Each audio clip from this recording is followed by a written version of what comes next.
Identitas kebudayaan yang kita harapkan adalah identitas yang inklusif.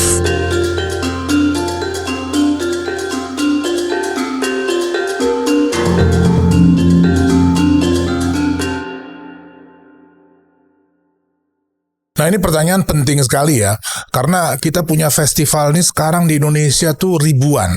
Ya, ada 514 kabupaten kota, 38 provinsi, masing-masing setiap ulang tahun Indonesia, ulang tahun kabupaten kota provinsi bersangkutan, itu selalu bikin festival. Jadi jumlahnya banyak sekali. Pertanyaannya, dari yang banyak itu yang dampak ekonomi signifikan berapa banyak? Ya, dan itu ternyata tidak terlalu ya. Jadi kita lihat Kota Lama atau Festival Kota Lama di Semarang itu salah satu yang punya dampak ekonomi cukup besar.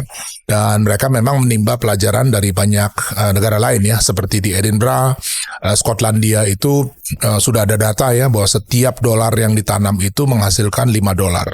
Dan ini hitungan yang sekarang juga dipakai dan teman-teman di Kota Lama Semarang sudah mempraktekkan itu ya. Jadi salah satu bukti bahwa sebetulnya festival budaya ini punya dampak ekonomi yang cukup besar.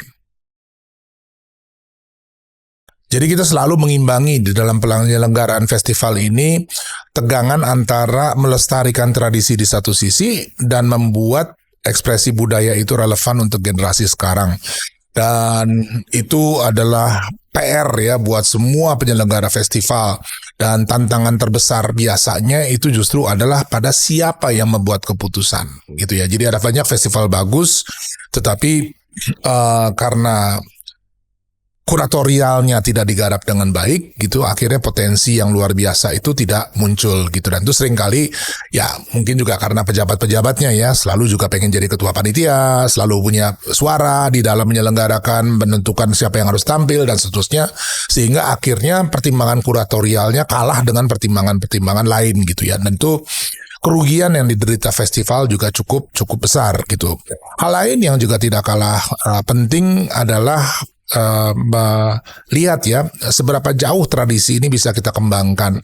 Pernah dalam satu festival tuh teman-teman yang lebih muda ingin membuat tampilan menjadi lebih populer.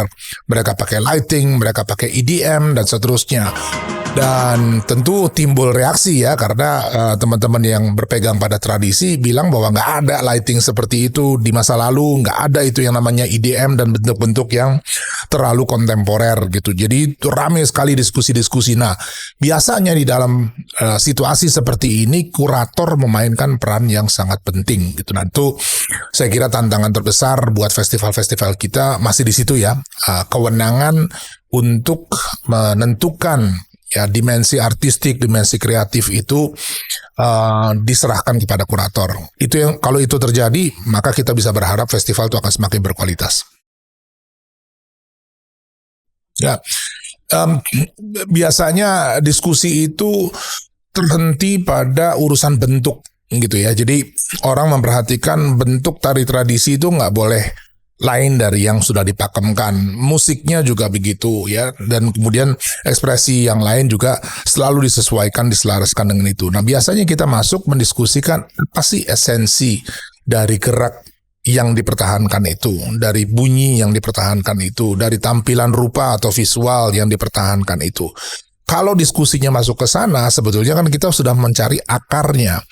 Akar ini bisa tumbuh dalam berbagai macam bentuk gitu ya, tidak selalu tunggal, dan itu yang kita coba praktekkan di banyak tempat sehingga ekspresi yang sifatnya kontemporer tetap bisa terlihat akarnya, tetapi jauh lebih komunikatif dengan masa sekarang gitu. Karena kalau kita mau menampilkan bentuk yang klasik, waduh itu bebannya luar biasa besar. Penonton kita sudah nggak terbiasa nonton pertunjukan 3-4 jam. Ya mereka harus dapat yang jauh lebih ringkas dan jauh lebih relevan dengan apa yang mereka miliki sekarang. Dan itu diskusi yang nggak pernah berhenti ya di antara para pelaku, di antara para praktisi tentang bagaimana sih sebaiknya mengkombinasi tradisi dengan ekspresi yang kontemporer. Sangat. Dan itu bukan cuma sekedar membatasi dalam pengertian ini ya, dimarahin. Itu ya yang namanya teman-teman muda yang coba mengembangkan sesuatu berdasarkan atau yang berbasis pada tradisi gitu. Selalu diingatkan, dan menurut saya itu sebetulnya juga satu dialog yang sehat. Ya, asal memang dilakukan di dalam kerangka kuratorial.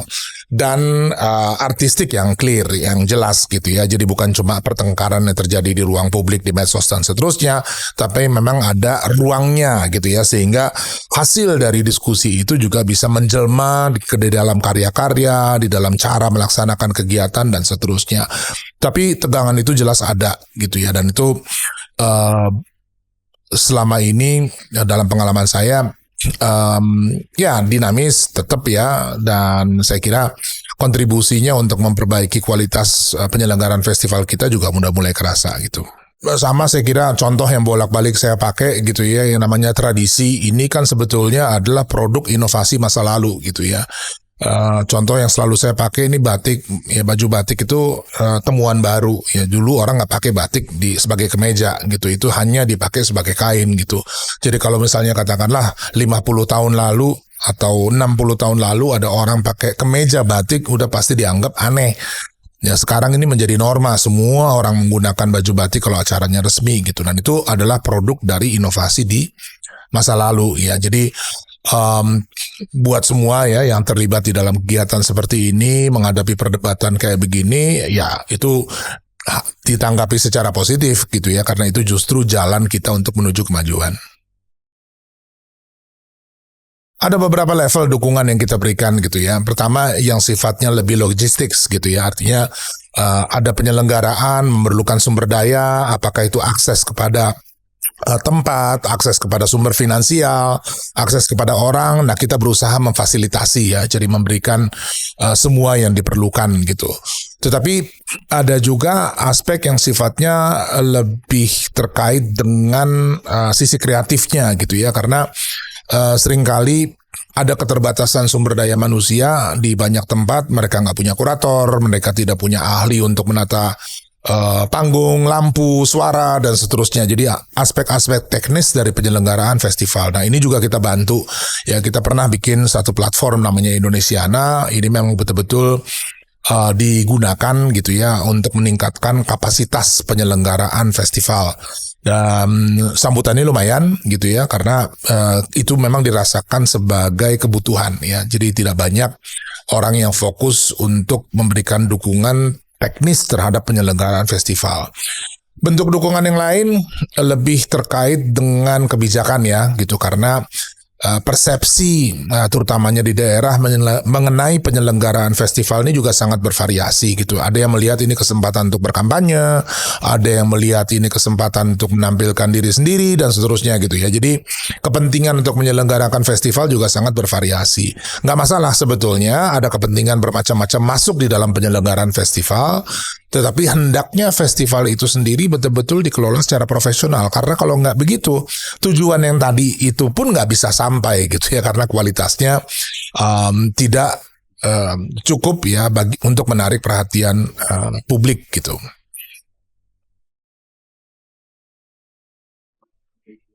Ada 3 hal kalau saya nangkap ya dari pengalaman selama ini gitu. Hal pertama terkait dengan visi. Ya, semua organisasi internasional yang tadi disebut besar kemungkinannya memang sudah menjadikan upaya untuk memajukan festival kualitas, kuantitas dan seterusnya itu sebagai misinya. Ya, itu adalah tujuan didirikannya organisasi tersebut. Pemda punya banyak sekali perhatian ya, prioritas dan tugas gitu, dan kebudayaan adalah salah satu di antara sekian banyak tugas. Jadi yang pertama itu terkait visi, ada tidak keinginan dari si pemerintah daerah itu untuk memajukan kebudayaan melalui penyelenggaraan festival. Hal kedua, know-how ya, soal pengetahuan gimana sih caranya menyelenggarakan festival yang baik. Kadang-kadang pemahaman seperti ini tidak ada ya pada birokrasi yang harusnya mendukung penyelenggaraan festival. Sehingga misalnya ya sekarang ada permintaan untuk membuat tata panggung dengan harga yang cukup mahal gitu, dianggap kemahalan ya, kenapa nggak diperkecil dan seterusnya begini, sehingga akhirnya secara visual ini sama sekali tidak memukau dan sama sekali tidak mengundang. Ya ini kan soal know-how gitu ya. Soal dokumentasi seringkali juga jadi soal. Dianggap ya bisa dengan kamera sederhana, yang penting semuanya terekam dengan baik. Kalau kemudian diolah menjadi bahan, katakanlah 15 menit untuk dipromosikan, siapa yang mau lihat? Ya kalau kualitasnya itu tidak mencukupi gitu, dan banyak sekali isu lain, dan ini terkait dengan know-how itu tadi. Yang ketiga adalah interaksi di antara para pelaku budaya dengan birokrasinya, ya.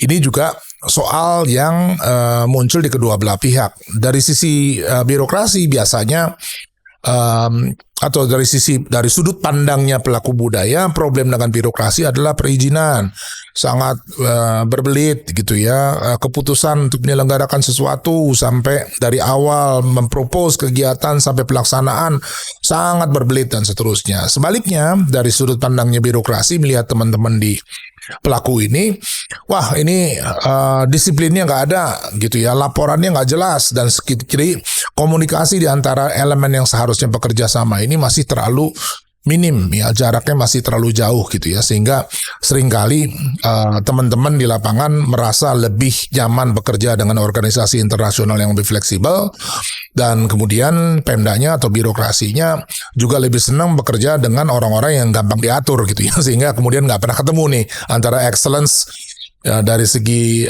kualitas ya dengan pelaksanaannya. Sangat bervariasi ya, ada festival tertentu yang memang sudah berhasil ya mobilisasi ya atau melibatkan banyak sekali pihak, baik itu pelaku budaya yang lebih senior maupun anak-anak sekolah gitu, dan itu terjadi di banyak sekali festival. Ada juga festival yang praktis lebih eksklusif dalam pengertian mensyaratkan adanya kualitas, dikurasi dengan sangat ketat, tetapi tetap mendapat perhatian publik gitu ya. Jadi saya kira partisipasi publik dengan kualitas ini bisa berjalan beriringan gitu, dan itu syarat bagi sebuah festival yang baik gitu adalah memiliki keduanya. Nah, seberapa jauh ini sekarang sudah terjadi, saya kira dalam pengalaman saya selama di kementerian cukup banyak festival ya yang sudah membuka pintu bagi berbagai macam kalangan terlibat, bukan hanya di dalam kegiatan pelaksanaan kegiatannya, tapi sejak awal ya, dari perencanaan ya. Tentu berharap ke depan semua festival kita ini bisa diramaikan ya, dari segi pemikiran, perencanaan ya, keterlibatan dan seterusnya yang lebih besar gitu ya, karena saya melihat semua festival yang tingkat partisipasinya tinggi, tingkat keberhasilannya juga jauh lebih tinggi gitu ya, sementara festival yang lebih eksklusif, yang lebih seremonial gitu ya, itu juga dampaknya sangat-sangat terbatas. Jadi ya berharaplah kolaborasi di antara semua elemen untuk memajukan festival kita. Ya, festival ini yang paling penting diingat bukan sekedar keramaian gitu ya. Jadi bukan hanya rangkaian kegiatan yang dipadatkan dalam beberapa hari gitu ya, tapi dia adalah ruang.